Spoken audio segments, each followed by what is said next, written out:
I used to think family loyalty was like gravity, an unbreakable force that just existed. I was wrong. My name is Natasha, and for 2 years I lived off instant ramen and delusion while my parents rebuilt their lives with my money. I thought I was being noble. Turns out I was just being stupid. It started when Dad lost his job at the manufacturing plant. 23 years of service gone in a restructuring. Mom called me crying that night, her voice cracking through the phone. Natasha, honey, we don't know what we're going to do. The mortgage, the credit cards, we're drowning. I was 26 then, fresh off a promotion at my tech company in Austin. My salary had just hit six figures, and I felt invincible. Of course I'd help them. That's what good daughters do, right? Don't worry, Mom. We'll figure this out together. Those words cost me everything.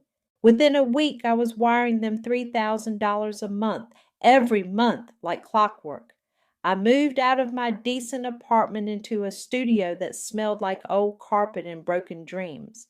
I canceled my gym membership, my Netflix, my life. Grocery shopping became a math equation. How many meals could I squeeze out of $20? You're looking thin, my coworker Mia said one Tuesday, watching me eat another sad desk salad. When is the last time you went out for a real meal? I'm fine, I lied. The same lie I'd been telling everyone, including myself. Meanwhile, my parents sent updates. Dad was looking for work, but the market was tough. Mom picked up part-time hours at a retail store, but it barely covered groceries. They were grateful, so grateful for my help. You're our angel, Mom would say during our weekly calls. I don't know what we'd do without you. I lived for those words. They made the ramen taste less like cardboard and the loneliness feel less crushing. I was saving my family. I was the hero of this story. My career kept climbing despite my personal life falling apart. Another promotion, another raise, another opportunity to send more money home. I turned down work trips because I couldn't afford the upfront costs. I declined team dinners and office parties because explaining why I couldn't split $100 bill was too humiliating. The company wants to send you to that conference in Seattle, my manager told me last spring. It's a great networking opportunity. I can't make it work right now, I said, knowing the hotel and meal expenses would eat into my parents' payment. He looked confused. Everyone knew I was one of the top performers. Why wouldn't I want to advance my career? Because my family needed me, because sacrifice meant something, because I was doing the right thing. 2 years of this, 24 months of living like a monk so my parents could keep their house and their dignity. I told myself it was temporary, that Dad would find work soon, that things would get better. They did get better, just not for me. Last month, I landed the biggest bonus of my career, $15,000 for leading a project that saved the company $500,000. I stared at that direct deposit notification and felt something I hadn't experienced in years: possibility. For once I could breathe, I could buy real groceries, maybe even take a weekend trip. But first, I wanted to share the good news with the people who mattered most.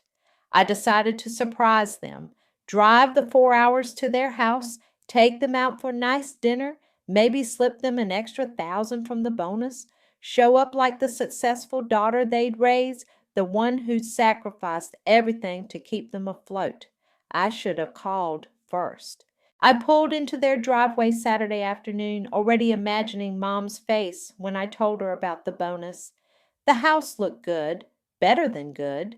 The lawn was pristine, new shutters on the windows, fresh paint on the front door, and parked right there, gleaming like a middle finger in the afternoon sun, was a brand new red Mustang.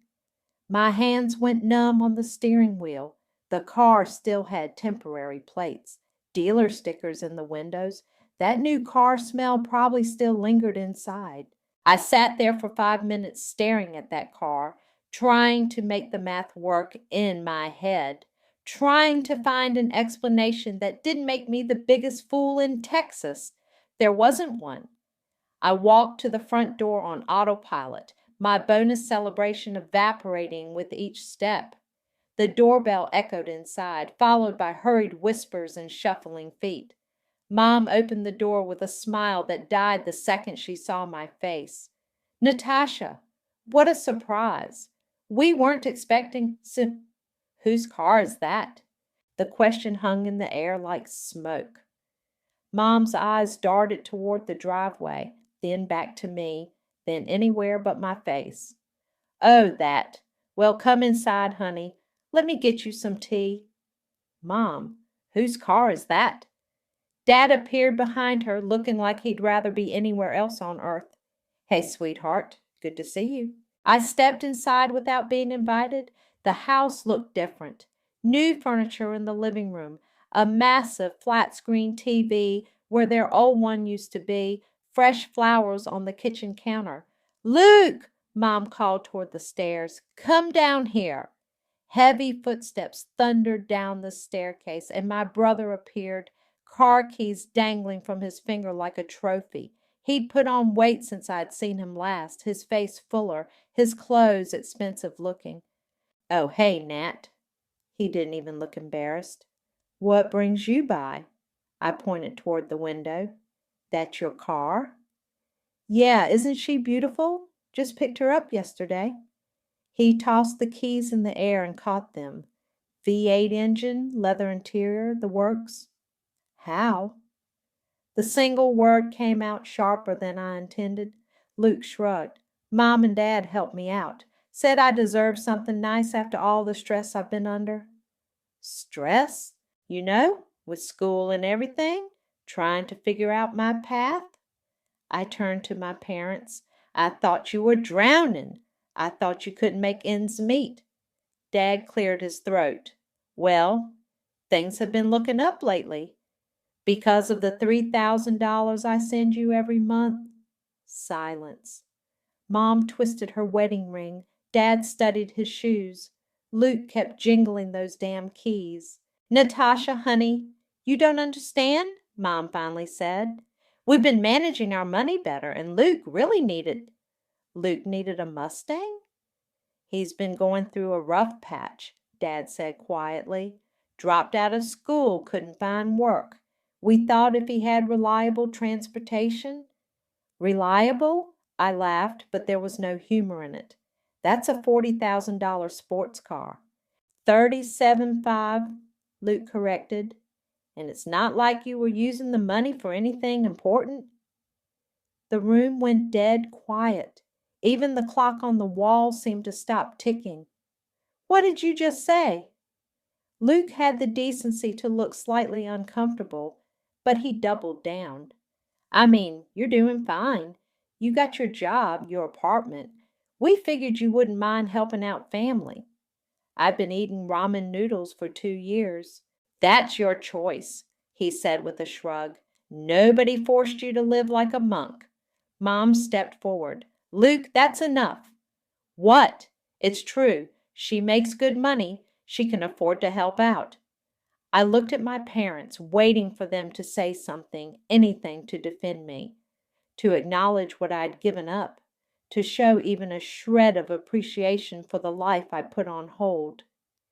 Dad shifted uncomfortably. Maybe we should have discussed it with you first. Discussed it! My voice was getting higher.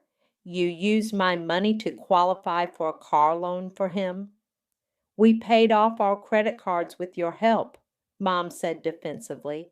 That improved our credit score. We were finally able to get financing again. For a Mustang, for Luke, who doesn't even have a job. I'm between opportunities, Luke said, and this car is going to help me network, make connections. It's an investment. I stared at him, at this grown man who'd never held a job for more than 3 months, who dropped out of college twice, who lived in his childhood bedroom and spent his days playing video games. An investment, I repeated. Exactly. You'll see. This is going to turn everything around for me. I nodded slowly like I was processing this logic, like it made perfect sense. Well, I said, my voice eerily calm, I'm glad I could help. Relief flooded Mom's face. Oh, honey, I knew you'd understand. You've always been so mature about these things. So responsible, Dad added. So generous, Luke chimed in, pocketing his keys. I'll make sure to take you for a ride sometime. I smiled, actually smiled. That sounds great. I hugged them goodbye, told them I loved them, and walked back to my car with steady steps. I even waved as I backed out of the driveway. It wasn't until I was halfway down the street that I heard Luke's voice carrying through their open front door, loud and careless. See, I told you she'd be cool about it. She'll probably just send more money next month anyway. That's when something inside me broke, not shattered, broke clean like a bone that would never heal the same way again. I drove straight through the night back to Austin, Luke's words echoing in my head like a broken record. By Monday morning, I'd made 3 decisions that would change everything. First, I called my bank. I need to close my automatic transfers, I told the representative. All of them, ma'am? Every single one. Second, I walked into my manager's office. Remember that position in Denver you mentioned last month, the senior developer role? Mike looked up from his computer surprised. Yeah, it's still open, but I thought you weren't interested in relocating. I changed my mind. When can I start? Natasha, this is sudden. Is everything okay? Everything's perfect. I'm ready for a change. Third, I stopped answering my phone. Mom called that Tuesday when the transfer didn't go through. I watched her name flash on my screen and let it go to voicemail. Then Wednesday, Thursday. By Friday, she'd left 6 messages, each one more frantic than the last. Honey, there must be some mistake with the bank. Natasha, please call me back. We need to talk. I don't understand what's happening. Are you upset about something? I deleted them all without listening to the end. The Denver move happened fast. My company was thrilled to have me relocate. They'd been trying to expand their Colorado office for months. Within 2 weeks, I was apartment hunting in a city where nobody knew my story. This one's nice, the realtor said, showing me a 2-bedroom condo with mountain views. Great investment property, too. The market here's really strong. I'll take it. Don't you want to see the others on our list? No need. This is perfect. I put down 20% cash, money I've been hiding in a separate savings account for 3 years, money my parents didn't know existed, my emergency fund that I'd never touched, not even when I was eating 50-cent ramen every night. The closing happened on a Friday. I got my keys and spent the weekend buying real furniture, real food, real clothes that weren't from discount stores. For the first time in 2 years, I bought groceries without calculating the cost per meal. Monday morning, I started my new job. Welcome to the team, said Mia, a project manager with kind eyes and an easy smile. I'll be showing you around today. Thanks. I'm excited to be here. Relocating from Texas, right? Big change. What brought you to Denver? I paused, considering how much to share. Fresh start. She nodded like she understood completely. Sometimes that's exactly what you need. Mia became my first real friend in years. She invited me to team lunches, weekend hikes, happy hours where I could actually afford to buy my own drinks. She never pried when I deflected questions about family, never pushed when I changed the subject. You're different from when you started, she said one evening as we grabbed dinner after work. More relaxed. Good different or bad different? Definitely good. You seem lighter. My phone buzzed. Mom's name appeared on the screen. I declined the call and put the phone face down on the table. Ex-boyfriend? Mia asked. Family. Ah, the complicated kind. The expensive kind. She laughed, not knowing how literal I was being. The calls kept coming. Mom, Dad, even Luke started trying to reach me. I changed my number and didn't give them the new one. I deactivated my social media accounts. I became a ghost. but ghosts leave traces, and mine came in the form of a memory that hit me like a freight train 3 months into my new life. I was unpacking the last box in my home office when I found the folder. Legal documents I'd signed 2 years ago, back when I trusted my family completely. Back when helping out seemed simple and straightforward. The mortgage refinancing papers, the ones Dad had asked me to co-sign, just as a backup, honey, in case something happens to us. I'd signed them without reading the fine print, without asking questions, without understanding what I was really agreeing to. I put my name on their house, tied my credit to their debt, made myself legally responsible for their financial decisions, including apparently their ability to qualify for car loans. My hands shook as I read through the documents. There it was, in black and white, my signature, my social security number, my income verification. I wasn't just sending them money every month. I was legally obligated to cover their mortgage if they couldn't, and they knew it. I picked up my phone and dialed information. I need the number for a real estate attorney in Denver, I said. Someone who specializes in mortgage law. One moment, please. The whole music played while I stared at those papers, at my naive signature from 2 years ago. The girl who'd signed these documents was gone. In her place sat someone who understood exactly how deep this betrayal ran, someone who was about to do something about it. Ainsley Wilkinson's office overlooked downtown Denver, all glass and steel and the kind of confidence that costs $500 an hour. She spread my documents across her mahogany desk like she was reading tea leaves. "This is messy," she said after 20 minutes of silence, "but not impossible." "What are my options?" "Well, you're definitely on the hook for this mortgage. Your income was the primary qualifying factor for their refinancing. Without your signature, they never would have gotten approved." I gripped the arms of my chair. "So I'm stuck?"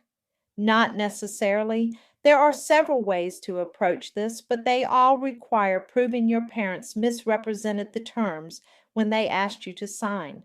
They told me it was just a backup, in case something happened to them." Ainsley made notes on a legal pad.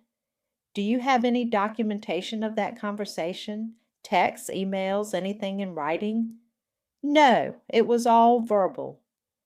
"That makes it harder, but not impossible. Tell me about the financial arrangement. How much have you been paying them?" $3,000 a month for 2 years. Her eyebrows shot up. $72,000? Plus the $15,000 I gave them initially to catch up on payments. Jesus. She leaned back in her chair. "And they used your financial support to qualify for additional credit." "A car loan for my unemployed brother." "That's financial fraud, potentially.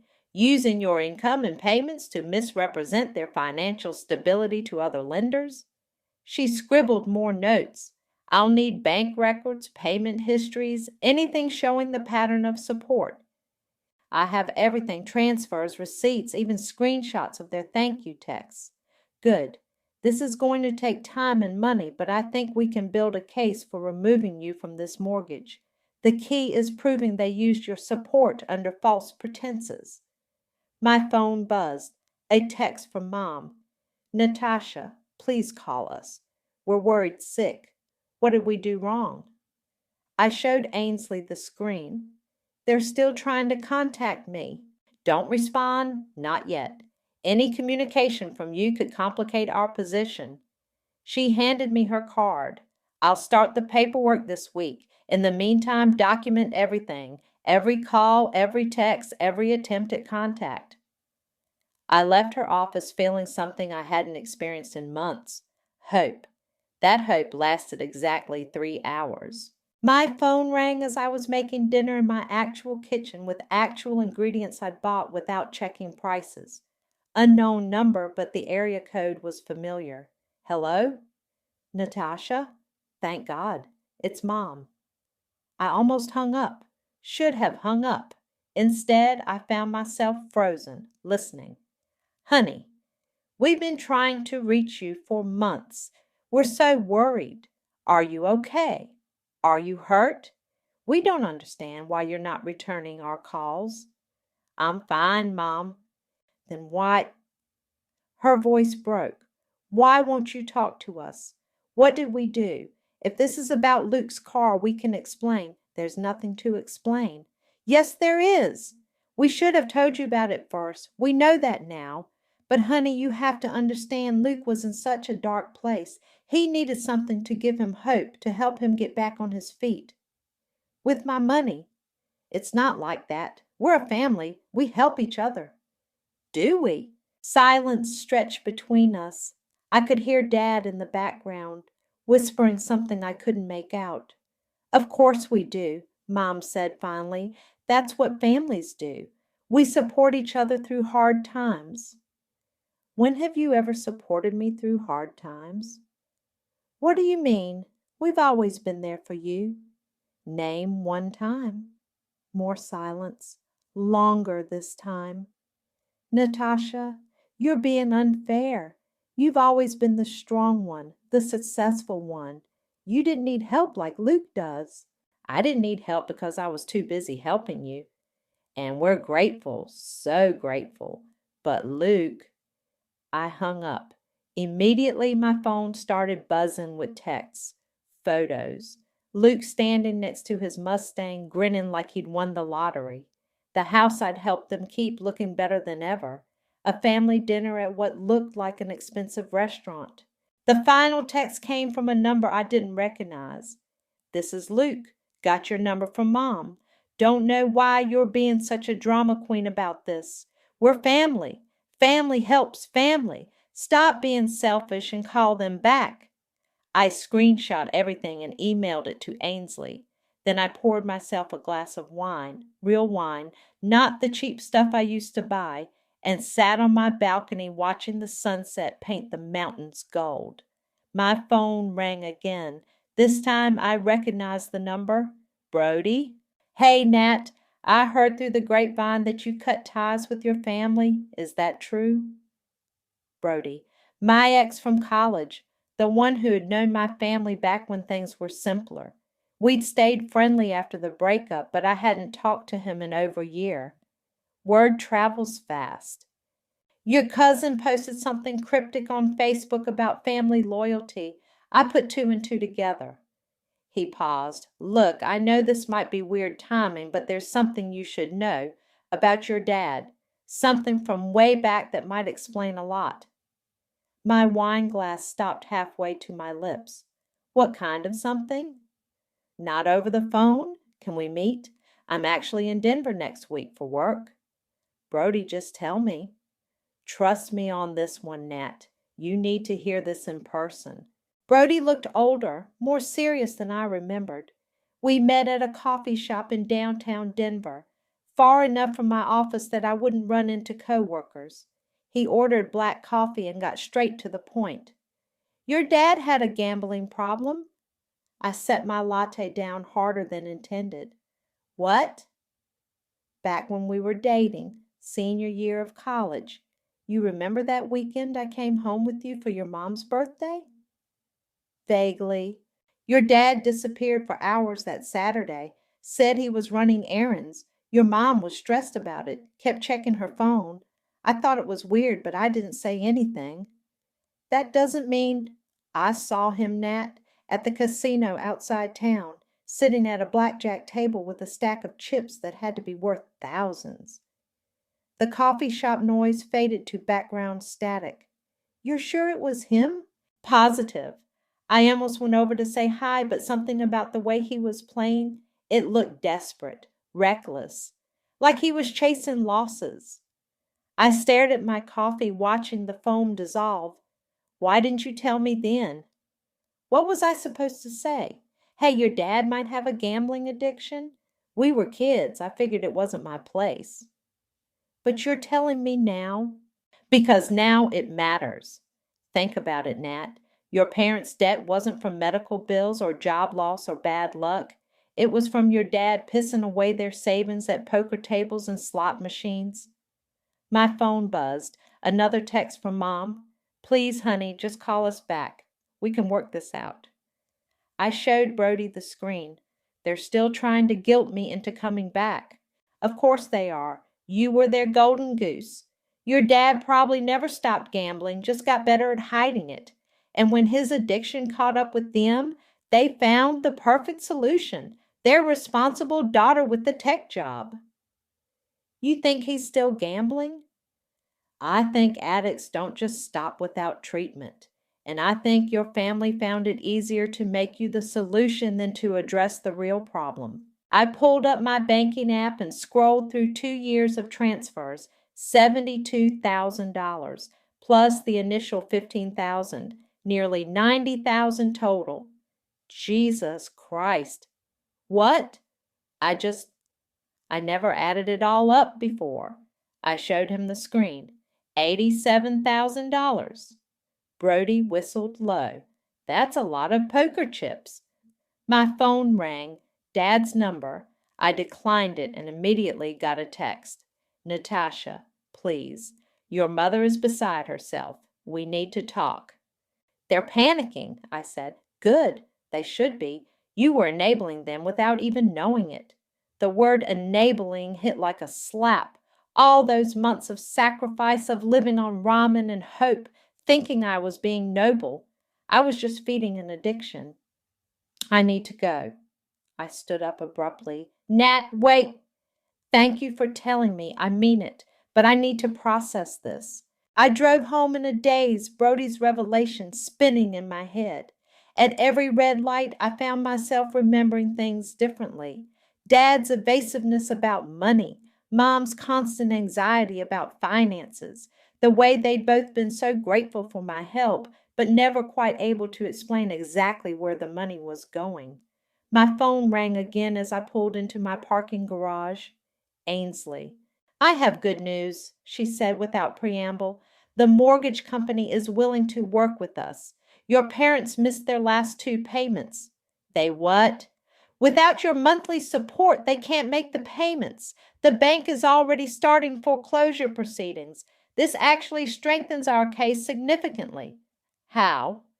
"It proves they were financially dependent on your support to maintain the mortgage. That's evidence of misrepresentation when they asked you to co-sign." I sat in my car, engine off, trying to process everything. "So what happens now?" "I can file a motion to remove you from the mortgage based on fraudulent inducement. With their payment history and your documentation of financial support, we have a strong case." "How long will it take?" "A few weeks, maybe a month. The bank wants this resolved quickly. Foreclosures are expensive for them, too." After I hung up, I sat in the silence of my garage. My phone showed 17 missed calls and 43 unread texts from various family members. I scrolled through them without opening any. "Mom, we're going to lose the house." "Dad, please, just one conversation. That's all I ask."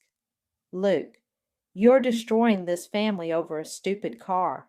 Even my aunt had texted. "Your parents are heartbroken. Whatever happened, family forgives." I deleted them all and blocked their numbers. Then I called Ainsley back. "File the motion," I said. "Are you sure? Once we start this process, there's no going back. Your relationship with your family—" "There is no relationship. File it." "Okay, I'll have the paperwork ready by tomorrow." I hung up and finally allowed myself to smile. Not a happy smile, something colder, more satisfied. They wanted to play games with my money, my trust, my life. Fine. Game on. 3 weeks later, Ainsley called with the news I've been waiting for. "It's done. Your name is officially off the mortgage." I was sitting in my office pretending to review code while actually refreshing my email every 5 minutes. Just like that?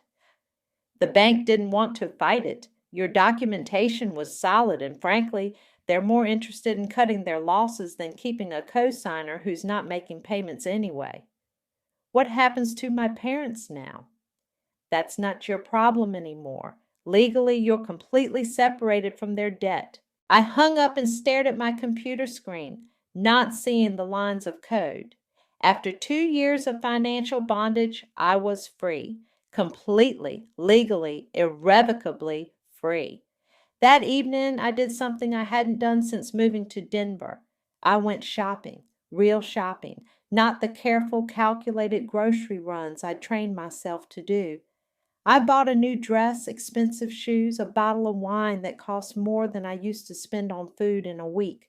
At home, I opened the wine and sat at my kitchen table with a piece of paper and a pen. The letter took me 3 drafts to get right. Mom and Dad, by now you probably heard from the bank. I wanted you to know that I'm doing well. Better than well, actually. It turns out that when you're not sending $3,000 a month to people who don't appreciate it, you can afford nice things, like the condo I bought with cash, like the car I just paid off, like the life I'm building for myself. I hope Luke enjoys his Mustang. I hope it was worth it. Don't contact me again. Natasha. P.S. Turns out the nerd did okay. I folded the letter and slipped it into an envelope along with a copy of the legal documents removing me from their mortgage. Then I walked to the post office and sent it registered mail, signature required. The next morning I woke up to 17 missed calls. Mom had called 12 times, starting at 6 a.m. Dad called 3 times. Luke twice. I listened to exactly 1 voicemail before deleting the rest. Natasha, honey, please call us back. We got your letter and we don't understand. The bank is saying terrible things, that we're going to lose the house. This can't be right. You wouldn't do this to us. You're not this cruel. Please just call us back so we can fix this. I made coffee and deleted the message. At work, Mia noticed my mood immediately. You look different today. Lighter somehow? I feel lighter, like I've been carrying a heavy backpack for years and finally took it off. Good for you. Whatever you did, it's working. My phone buzzed. A text from an unknown number. This is your cousin Sarah. Your parents asked me to reach out. They're devastated. Whatever happened, family should stick together. I blocked the number and went back to work. The calls kept coming all week. Different numbers, different relatives, all with the same message. Family forgives. Family sticks together. I was being cruel and unreasonable. Friday afternoon, my phone rang with a number I didn't recognize. Against my better judgment, I answered. Natasha? A woman's voice crying. This is Piper, Luke's girlfriend. I don't know if you remember me. What do you want? Luke asked me to call. He's really upset about everything that's happening. I'm sure he is. The thing is, his car got repossessed yesterday. He couldn't make the payments without your parents' help, and now they can't help because of the house situation. I felt a smile tugging at my lips. That's unfortunate. He's talking about having to get a job at McDonald's or something. He's never worked retail before. He doesn't know how. Maybe it's time he learned. You don't understand. He's sensitive. This kind of stress could really damage him psychologically. Piper, let me ask you something. In the 2 years I was supporting my family, did Luke ever once suggest getting a job to help out? Silence. Did he ever offer to sell the car to help with the mortgage payments? More silence. Did he ever even say thank you? That's not. Family doesn't need to say thank you for. I hung up. That evening I poured myself a glass of the expensive wine and sat on my balcony watching the sunset. My phone showed 43 missed calls and over 100 unread texts. I turned off the notifications and opened a book I'd bought months ago but never had time to read. For the first time in 2 years, my Friday night belonged to me. My phone buzzed one more time, a voicemail from Dad. Despite myself, I played it. Natasha, I know you're angry, and maybe you have a right to be. We made mistakes, big mistakes, but we're your family. We love you. Please don't let pride destroy what we have. I saved the message, not because I was wavering, but because I wanted to remember this moment, the moment when my father finally admitted they'd made mistakes, but still couldn't bring himself to say what those mistakes were. The moment when I realized I'd already won. 2 months passed in blissful silence. I changed my number again and blocked every family member I could think of on social media. My life became mine again. Weekend trips to the mountains, dinners with Mia, a promotion at work that came with a corner office and a 20% raise. Then Victoria found me. I was leaving my favorite coffee shop on a Saturday morning when my phone rang. Unknown number, but the area code made my stomach drop. Hello? Natasha, thank God. It's Mom. Please don't hang up. I should have, I meant to, but something in her voice stopped me, a desperation I'd never heard before. How did you get this number? Your cousin Sarah got it from your old co-worker in Austin. Honey, please, I'm begging you, we need to talk. There's nothing to talk about. Yes, there is. Her voice cracked. We're losing everything. The foreclosure went through last week. We have 30 days to get out. I kept walking toward my car, phone pressed to my ear. That's not my problem anymore. But it is, don't you see? We're family. When one of us falls, we all fall. Funny, I don't remember falling when I was eating ramen every night so you could keep your house. That was different. How was it different? Silence, then sobbing, actual gut-wrenching sobs that made people on the street turn and stare. We didn't know, she whispered. We didn't know you were struggling too. I told you I was living paycheck to paycheck, but you never asked us to stop taking the money. The audacity of it hit me like a physical blow. I shouldn't have had to ask. You're right. You're absolutely right. We were selfish and stupid and we took advantage of your generosity. But Natasha, we're your parents. We made mistakes, but we love you. Love doesn't cost $87,000. What? That's how much I gave you. $87,000 over 2 years. Did you know that? Did you ever add it up? More sobbing. We'll pay you back. Every penny. I swear on my life we'll pay you back. With what? Dad's poker winnings. The line went dead quiet. Even the sobbing stopped. What did you say? I know about the gambling, Mom. I know where my money really went. That's not... He stopped. Years ago, he got help. Did he? Because $87,000 is a lot of help. You don't understand. It's complicated.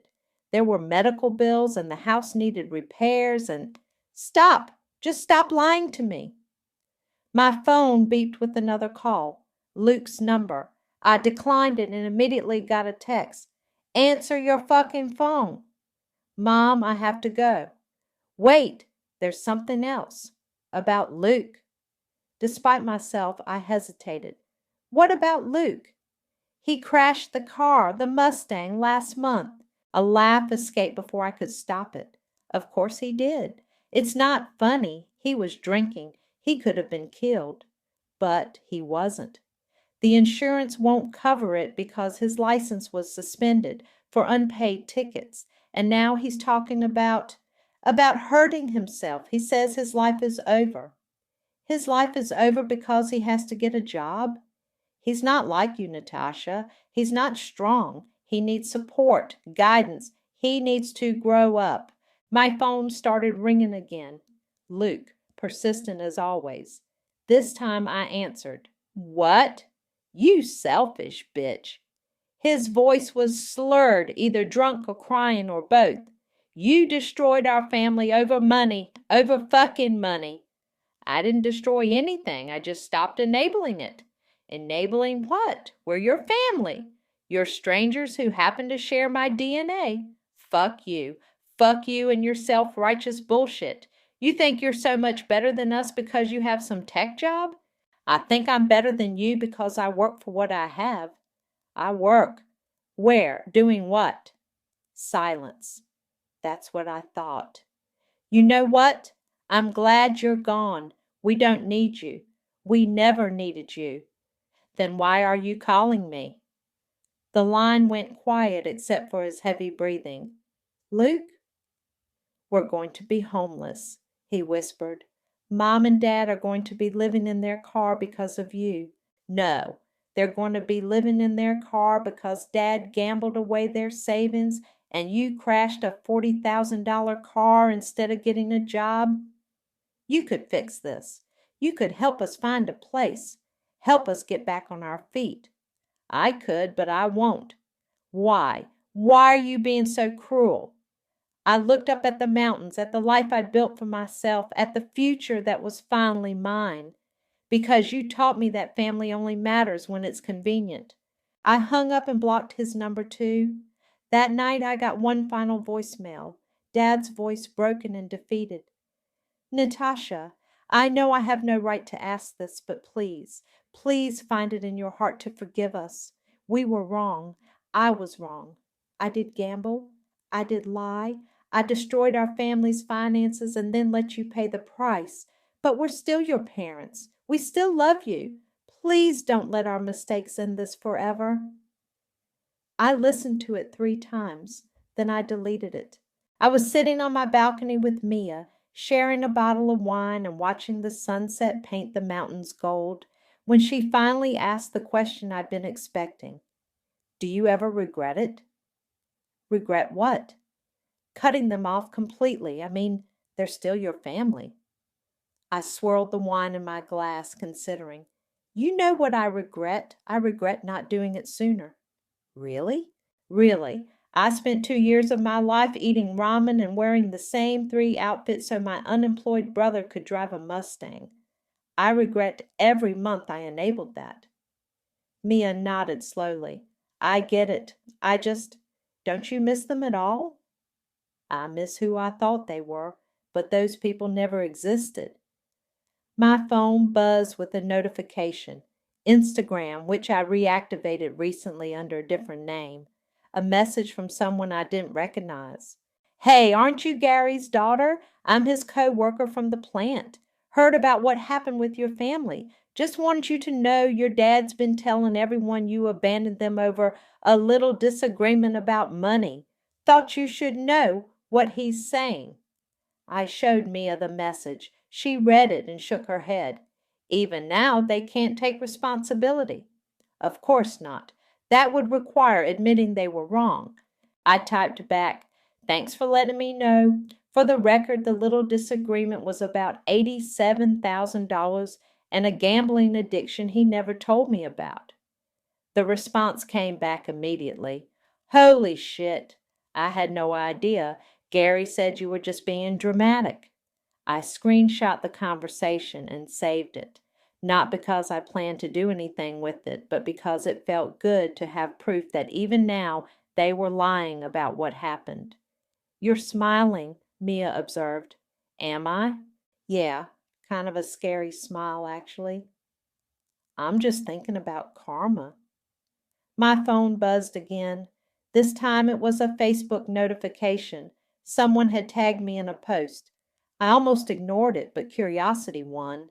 It was my cousin Sarah, the one who tried to guilt me into reconciling. She posted a photo of a small apartment complex with the caption, Sometimes life humbles you, praying for family going through hard times. Blessed chef family, never give up. The comments were telling. Relatives I hadn't spoken to in years, all offering prayers and support, all talking about how some people abandon family when things get tough. I clicked on Sarah's profile.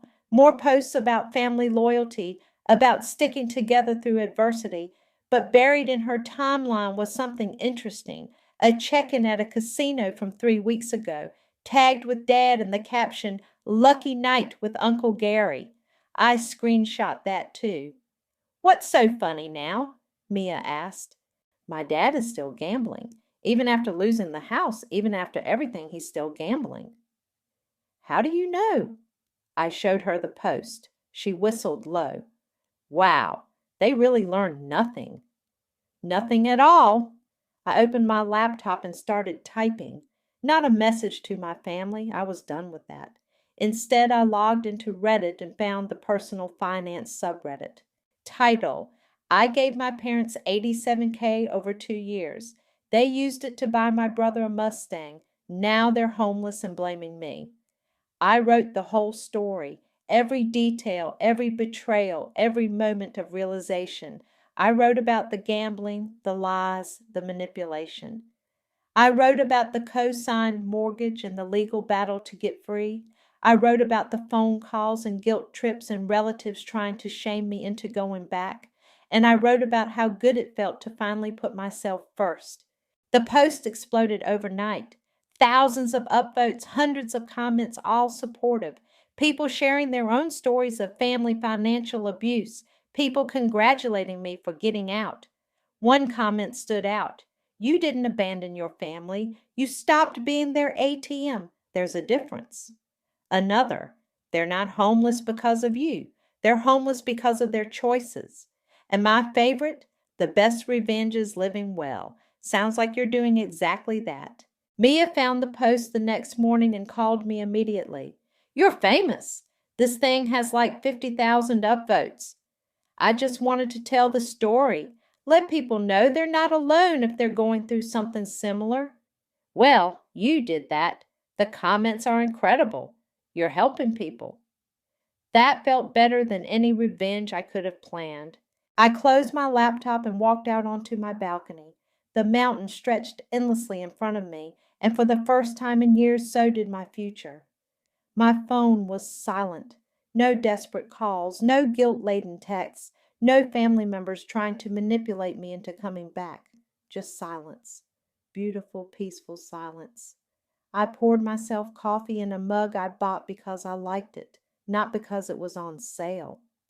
I opened a book I'd purchased for pleasure, not because it was free at the library.